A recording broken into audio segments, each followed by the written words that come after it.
I wanted to get your assurance as the boss of this house, as the leader of this house, as the speaker of this house, the speaker, that the 291 members of parliament who have signed to this motion, Mr. Speaker, their safety and security will be guaranteed, Mr. Speaker. Because the motion does not end at the tabling, at the notice of motion today. It will go through a process. It will be formally again moved. Members will debate and members will vote on it. Mr. Speaker, we want those 291 members of parliament to turn up here the day of voting, Mr. Speaker, without missing any one of them, Mr. Speaker. Mr. Speaker, we have just passed the new Inspector General of Police the other day here, Mr. Kanja. From, not really. He must take responsibility as the Inspector General of Police, Mr. Speaker, to guarantee the safety, as the Inspector General of the country, Mr. Speaker, to guarantee the safety and the security of the 291 members of the... Mr. Speaker, you know this thing. What we are doing is not a small thing, Mr. Speaker. When Trump was being removed, was being impeached in the United States, Mr. Speaker, you know what he attempted to do. And what can happen here, you know, Mr. Speaker.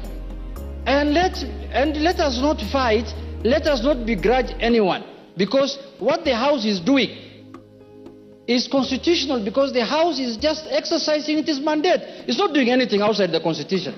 There is nothing unconstitutional that's happening in this House, Mr. Speaker. You can impeach a cabinet secretary, you can impeach a deputy president, you can impeach the president if you wish so. So, Mr. Speaker, this is an exercise that is given to us by the Constitution. So, Mr. Speaker, you've made your point. I have made my point, but I conclude by saying this, Mr. Speaker. That, Mr. Speaker, when we were elected, Mr. Speaker, as members of Parliament, we became the staff of the Parliamentary Service Commission. Each member here, Mr. Speaker, their employer, they are employees of the Parliamentary Service Commission, which you are the chairman, Mr. Speaker. So, Mr. Speaker, I have spoken on behalf of the members because when they were signing, that is what they told me. Mr. Speaker, as the minority leader, they told me, we are in support of this thing, we are really ready to move, but we want things done legally and procedurally and within the Constitution, inside Parliament and outside Parliament. Thank you, Mr. Speaker. Important.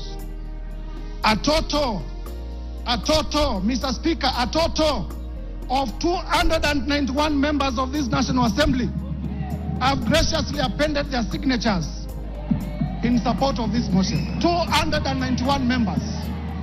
Mr. Speaker, it will be remembered, Mr. Speaker, it will be remembered that at this stage of moving the motion, the requirement of the law is that the motion should be supported by 1/3, translating to about 117 members.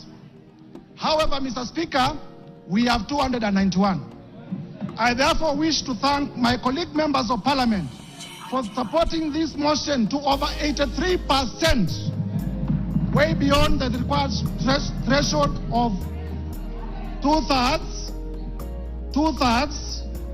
which is 67%, that is required at the next stage of voting for this motion. So, Mr. Speaker, there are times when we used to say this is an open and shut case. Mr. Speaker, sir, as a requirement of our standing orders, please allow me to read the names of the members who have signed in support of this motion.